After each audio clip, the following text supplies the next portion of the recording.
Hi friends, ನಿಮ್ಮೆಲ್ಲರಿಗೂ ಕೂಡ ನಿಮ್ಮದೇ ಆಗಿರ್ತಕ್ಕಂಥ ಯೂಟ್ಯೂಬ್ ಚಾನಲ್ MS ಕ್ರಿಯೇಷನ್ಸ್ಗೆ ಸ್ವಾಗತ ಅಂತ ಹೇಳ್ತಾ, ಇಂದು ನಡೆದಿರ್ತಕ್ಕಂಥ 27/1/2026 SSLC ರಾಜ್ಯ ಮಟ್ಟದ ಪೂರ್ವ ಸಿದ್ಧತಾ ಪರೀಕ್ಷೆ 2ರ ಕೀ ಉತ್ತರಗಳನ್ನು ನೋಡೋಣ. ವಿಡಿಯೋನ ಲೈಕ್, ಶೇರ್ ಮತ್ತು ಸಬ್ಸ್ಕ್ರೈಬ್ ಮಾಡೋದನ್ನು ಮಾತ್ರ ಮರೆಯದಿರಿ ಅಂತ ಹೇಳ್ತಾ, ಗಣಿತದಲ್ಲಿ ಕೂಡ ವಿಡಿಯೋಗಳು ಬರ್ತವೆ, ಅದನ್ನು ಸಹಿತ ನೋಡಿ. ಕನ್ನಡ ವರ್ಣಮಾಲೆಯಲ್ಲಿರುವ ಹ್ರಸ್ವ ಸ್ವರಗಳ ಸಂಖ್ಯೆ ಕೇಳಿದ್ದಾರೆ. ಸೊ ಹ್ರಸ್ವ ಸಂಖ್ಯೆ ಅಂದರೆ ಆಪ್ಷನ್ B 6 ಅಂತಕ್ಕಂಥದ್ದು ಸರಿಯಾದ ಉತ್ತರ ಬರ್ತದೆ. ಮುಂದಿನ ಪ್ರಶ್ನೆ, ಸನ್ಮಾನ ಪದದಲ್ಲಿರುವ ಸಂಧಿ ಅಂತ ಕೇಳಿದರು. ಸೊ ಸನ್ಮಾನ ಪದದಲ್ಲಿರ್ತಕ್ಕಂಥ ಸಂಧಿ ಆಪ್ಷನ್ D ಅನುನಾಸಿಕ ಸಂಧಿ. ಇನ್ನು ಒಂದು ಅಭಿಪ್ರಾಯದ ವಿವರಣೆ ಮುಂದೆ ತಿಳಿಸಿದಂತೆ ಇದೆ ಎಂದು ತೋರಿಸೋ ಸಂದರ್ಭದಲ್ಲಿ ಬಳಸೋ ಲೇಖನ ಚಿಹ್ನೆ ಅಂತ ಕೇಳಿದ್ದಾರೆ. ಆಪ್ಷನ್ C ವಿವರಣೆ ಅನ್ನೋದು ಸರಿಯಾದ ಉತ್ತರ ಬರ್ತದೆ. ಇನ್ನು ಭೂತಕಾಲ ಸೂಚಕ ಪ್ರತ್ಯಯವಿದು ಅಂತ ಕೇಳಿದರು.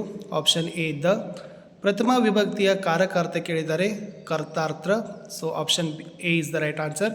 ಇನ್ನು ಅಂಗೈ ಪದದಲ್ಲಿನ ಸಮಾಸ ಕೇಳಿದರು. ಆಪ್ಷನ್ C ಅಂಶಿ ಸಮಾಸ ಅನ್ನೋದು ರೈಟ್ ಆನ್ಸರ್.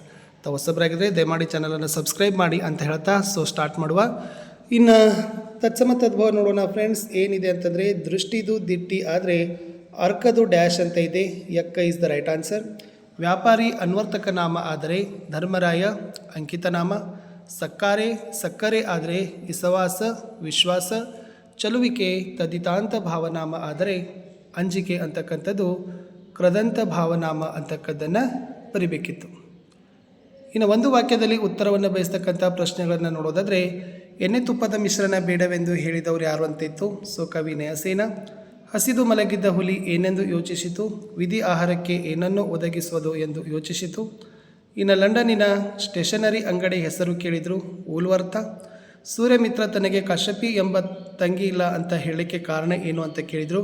ಸೊ ಅಗ್ನಿಭೂತಿ ವಾಯುಭೂತಿಯರಿಗೆ ತಾನು ಸೋದರ ಮಾವನೆಂದು ಹೇಳಿ ಸಲುಗೆ ಕೊಟ್ಟರೆ ಈ ಮುನ್ನಿನಂತೆ ಸೊಕ್ಕಿ ಕೆಡುವರೆಂದು ಮನದಲ್ಲಿ ಯೋಚಿಸಿ ಸೂರ್ಯಮಿತ್ರ ತನಗೆ ಕಶ್ಯಪಿ ಎಂಬ ತಂಗಿ ಇಲ್ಲ ಅಂತಾನೆ ಹೇಳ್ತಾನೆ.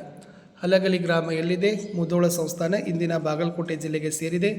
ಕುಂಭ ಸಂಭವ ಎಂದರೆ ಯಾರು. ದ್ರೋಣ. ಒಡೆಯನ ಮನೆಯಂಗಳದಲ್ಲಿ ಮಾವಿನ ಮರಗಳು ಹೇಗೆ ಬೆಳೆದು ನಿಂತಿವೆ ಅಂತ ಕೇಳಿದರು. ಎಸ್ ಮೈತುಂಬಿ ಬೆಳೆದು ನಿಂತಿವೆ ಇಸ್ ದ ರೈಟ್ ಆನ್ಸರ್. ಇನ್ನು 2 ಮಾರ್ಕರ್ ಕ್ವಶನ್ಸ್ಗೆ ಬರೋಣ.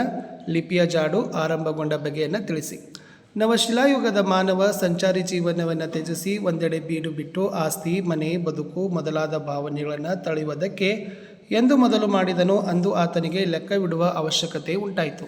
ಅದೇ ಲಿಪಿಯ ಉಗಮದ ಕಾಲ ಅಂತಾರೆ. ಪ್ರಾಕ್ತನ ವಿಮರ್ಶಕ ಸೂಮರ್, ನೈಲ್, ಕ್ರಿಟಗರಿ ಮುಂತಾದ ಪ್ರದೇಶಗಳಲ್ಲಿ ಉಪಲಬ್ಧವಾದ ಅತ್ಯಂತ ಪುರಾತನ ಅವಶೇಷಗಳಲ್ಲಿ ವ್ಯಾಪಾರ ವ್ಯವಹಾರ ಲೆಕ್ಕಗಳಿಗೆ ಸಂಬಂಧಿಸಿದ ಈ ಬಗೆಯ ಲಿಪಿ ಸಾಕ್ಷ್ಯಗಳನ್ನು ಕಂಡುಕೊಂಡಿದ್ದಾರೆ. ಹೀಗೆ ಲಿಪಿಯ ಜಾಡು ಆರಂಭಗೊಂಡಿತು. ಇನ್ನು ಹೈದರಾಬಾದ್ ನಗರಕ್ಕೆ ವಿಶ್ವೇಶ್ವರನವರ ಕೊಡುಗೆಗಳು ಅಂತ ನಿಮಗೆ ಕೇಳಿದ್ದಾರೆ ಫ್ರೆಂಡ್ಸ್. ಇದು ಮೋಸ್ಟ್ ಇಂಪಾರ್ಟೆಂಟ್ ಆಗಿರ್ತಕ್ಕಂಥದ್ದಿತ್ತು. ಸೊ ಉತ್ತರ ಏನಿದೆಪ್ಪ ಅಂತಂದರೆ, ಹೈದರಾಬಾದ್ ನಗರಕ್ಕೆ ಈಸಿ ಮತ್ತು ಮೂಸಿ ನದಿಗಳ ಪ್ರವಾಹದಿಂದ ಅಪಾರ ನಷ್ಟ ಸಂಭವಿಸ್ತಾ ಇತ್ತು. ಅದನ್ನು ತಡೆಯಲು ಎರಡೂ ನದಿಗಳಿಗೂ ಪ್ರತ್ಯೇಕ ಜಲಾಶಯ ನಿರ್ಮಿಸುವ ಸಮಸ್ಯೆಯನ್ನು ವಿಶ್ವೇಶ್ವರಯ್ಯನವರು ಬಗೆಹರಿಸ್ತಾರೆ. ಅವರು ಹೈದರಾಬಾದ್ ನಗರವನ್ನು ಭಾರತದ ಸುಯೋಜಿತ ನಗರಗಳ ಸಾಲಿಗೆ ಸೇರ್ಪಡೆಯಾಗುವಂತೆ ಮಾಡ್ತಾರೆ. ಇನ್ನು ಸಾಮ್ರಾಟರ ರಾಜ್ಯಾಭಿಷೇಕವಾಗುವ ಸಿಂಹಾಸನದ ಮೇಲಿರುವ ಕಲ್ಲುಪಾಟಿಯ ವಿಶೇಷತೆ ಅಂತ ಕೇಳಿದ್ದಾರೆ.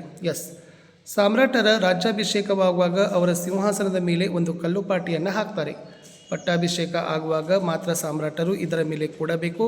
ಈ ಶಿಲೆಯನ್ನು ಒಳಗೊಂಡ ವೆಸ್ಟ್ ಮಿನಿಸ್ಟರ್ ಅಬೆ ಮಂದಿರದಲ್ಲಿಯ ಒಂದು ಭಾಗದಲ್ಲಿದೆ. ಸ್ಟೋನ್ ಆಫ್ ಸ್ಕೋನ್ ಅಂತ ಹೆಸರು.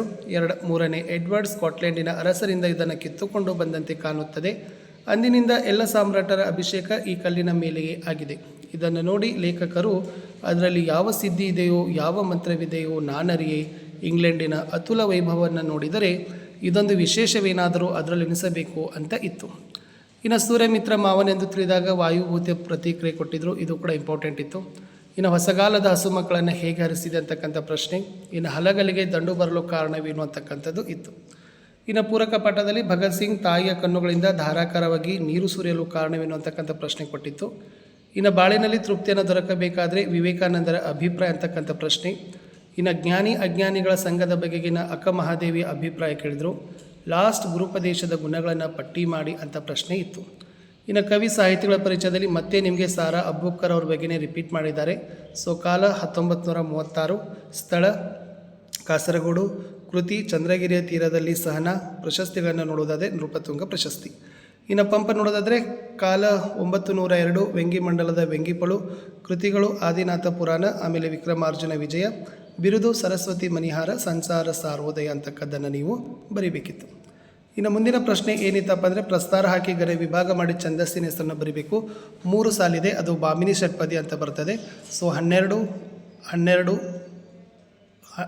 ಓಕೆನಾ, ಈ ಥರನಾಗಿರ್ತಕ್ಕಂಥ ಬರೀಬೇಕು. Last 24 + 2, 4 24 + 2, yes. ಇಲ್ಲ, ಇದು 3 4 3 4 ಬರಬೇಕು. ಭಾಮಿನಿ ಷಟ್ಪದಿಯಲ್ಲಿ 3 4 3 4 3 4 3 4 3 4 1 ಗುರು, ಎಸ್. ಇನ್ನು ಅಲಂಕಾರ ಇತ್ತು, ನೀಚರಿಗೆ ಮಾಡಿದ ಉಪಕಾರ, ಹಾವಿಗೆ ಹಾಲೆರೆದಂತೆ ಅಂತ ಇದೆ. ಇಲ್ಲಿ ಲಕ್ಷಣ ಏನಪ್ಪ ಅಂದರೆ 2 ವಸ್ತುಗಳಿಗೆ ಇರುವ ಪರಸ್ಪರ ಹೋಲಿಕೆಯನ್ನು ಹೇಳೋದೇ ಉಪಮಾಲಂಕಾರ. ಉಪಮೇಯ ನೀಚರಿಗೆ ಮಾಡಿದ ಉಪಕಾರ, ಉಪಮಾನ ಹಾವಿಗೆ ಹಾಲೆರೆದು. ಉಪಮಾವಾಚಕ ಅಂತೆ ಸಮಾನ ಧರ್ಮ ಸ್ಪಷ್ಟವಾಗಿಲ್ಲ. ಉಪಮೇಯ ಏನಪ್ಪ ಅಂದರೆ ಉಪಮೇಯವಾದ ನೀಚರಿಗೆ ಮಾಡಿದ ಉಪಕಾರ ಉಪಮಾನವಾದ ಹಾವಿಗೆ ಹಾಲೆರೆದಂತೆ ಹೋಲಿಸಿ ಇಲ್ಲಿ ಸಮನ್ವಯವನ್ನು ಮಾಡಿದ್ದಾರೆ. ಇನ್ನು ಗಾದೆ ಮಾತುಗಳಲ್ಲಿ ನಿಮಗೆ ಕೊಟ್ಟಿದ್ದು ಕಟ್ಟುವುದು ಕಠಿಣ, ಕೆಡುವುದು ಸುಲಭ. ಸೊ ಇದು ಕೂಡ ಭಾಳ ಈಸಿಯಾಗಿರ್ತಕ್ಕಂಥದ್ದಿತ್ತು. ಸೊ ಕಠಿಣ ಪರಿಶ್ರಮ, ಹೆಸರು ಗಳಿಕೆ ಉದಾಹರಣೆಯನ್ನು ನೀವು ಕೊಡಬೇಕು. ಮಾತೆ ಮುತ್ತು, ಮಾತೆ ಮೃತ್ಯು. ಸೊ ಮಾತಿನ ಮಹತ್ವವನ್ನು ತಿಳಿಸ್ತಕ್ಕಂಥ ಗಾದೆ ಮಾತಿತ್ತು. ಇದು ಕೂಡ ಭಾಳ ಮೋಸ್ಟ್ ಇಂಪಾರ್ಟೆಂಟ್ ಆಗಿರ್ತಕ್ಕಂಥದ್ದಿತ್ತು. ಸೊ ಆಲ್ರೆಡಿ ಇದನ್ನು ಕೂಡ ನಾವು ನಿಮಗೆ ಈ ಮುಂಚೆನೇ ಹೇಳಿತ್ತು. ಇನ್ನು ಸಂದರ್ಭಗಳನ್ನು ನೋಡೋದಾದರೆ ಖಂಡವಿದೆಕೋ, ಮಾಂಸವಿದೆಕೋ, ಗುಂಡಿಗೆಯ ಬಿಸಿ ರಕ್ತವಿದೆಕೋ ಅಂತ ಇದೆ. ಇದು AN ಮೂರ್ತಿರಾವ್ ಅವರು ಬರೆದಿರ್ತಕ್ಕಂಥ ವ್ಯಾಘ್ರಗೀತೆ ಅಂತಕ್ಕಂಥ ಗದ್ಯಪಾಠದ ವಾಕ್ಯ ಇತ್ತು. ಸೊ ಇದ್ರದ್ದು ಕೂಡ ಆಯ್ಕೆ, ಸಂದರ್ಭ ಮತ್ತು ಸ್ವಾರಸ್ಯವನ್ನು ನೋಡ್ಕೊಂಡು ಬರೀರಿ. ಇನ್ನು ಶಿಕ್ಷಣಕ್ಕಾಗಿ ಶಿಕ್ಷಣವಿರಬೇಕು ಅಂತ ಕೇಳಿದರು. ಇದು ಭಾಗ್ಯಶಿಲ್ಪಿಗಳು ಪಾಠದ ವಾಕ್ಯ ಇತ್ತು. ಇದು ಶಿಕ್ಷಣದ ಬಗ್ಗೆ ವಿಶ್ವೇಶ್ವರನವರು ಏನಂತ ಹೇಳಿದ್ರು ಅಂತಕ್ಕಂಥ ಸಂದರ್ಭದಲ್ಲಿ ಲೇಖಕರು ಈ ಮಾತನ್ನು ಹೇಳಿದ್ದಾರೆ. ಇನ್ನು ಓಹೋ ನನಗೆ ಗುಡಿಮನೆ ಕಟ್ತಾ ಇದ್ದೀರಾ ಅಂತ ಇದೆ. ಇದು ದೇವನೂರು ಮಹಾದೇವ ಅವರ ಎದೆಗೆ ಬಿದ್ದ ಅಕ್ಷರ ಎಂಬ ಗದ್ಯಪಾಠದ ವಾಕ್ಯ ಇದೆ. ಸೊ ಇದರಲ್ಲಿ ಒಬ್ಬ ಮೈ ಮೇಲೆ ಊರ ದೇವಂತೆ ಮಂಚಮ್ಮ ಏನು ಮಾಡ್ತಾಳಪ್ಪ ಅಂದ್ರೆ ಒಬ್ಬ ಮೈ ಮೇಲೆ ಆವಾಹಿಸಿಕೊಳ್ತಕ್ಕಂಥ ಸಂದರ್ಭದಲ್ಲಿ ಈ ಮಾತು ಏನಾಗತ್ತಪ್ಪ ಅಂದ್ರೆ ಹೇಳ್ತಾರೆ ಅಂತಕ್ಕಂಥದ್ದಿತ್ತು. ಮಂಡಲ ಗಿಂಡಲಗಳ ಗಡಮುಖ್ಯ ಅಂತ ಇದೆ. ಸೊ ಇದು ಹೊಸ ವಾಕ್ಯನಿತ್ತು. ಹಕ್ಕಿ ಹಾರುತ್ತಿದೆ ನೋಡಿದ್ದೀರಾ ಅಂತಕ್ಕಂಥ ದ.ರಾ. ಬೇಂದ್ರೆ ಅವರ ಪದ್ಯ. ಇನ್ನು ನೆಲಕೆರೆನೆಂದು ಬಗೆದಿರೆ ಛಲಕೆರೆವೆಂ ಅಂತ ಇದೆ. ಸೊ ವೆರಿ ಮೋಸ್ಟ್ ಇಂಪಾರ್ಟೆಂಟ್ ಆಗಿರ್ತಕ್ಕಂಥದ್ದಿತ್ತು. ಸಾಹಸ ಭೀಮ ವಿಜಯ ರನ್ನ ಬರೆದಿರ್ತಕ್ಕಂಥ ಛಲಮನೆ ಮೆರೆಂ ಅಂತಕ್ಕಂಥ ಪದ್ಯಪಾಠದ ಪ್ರಶ್ನೆ.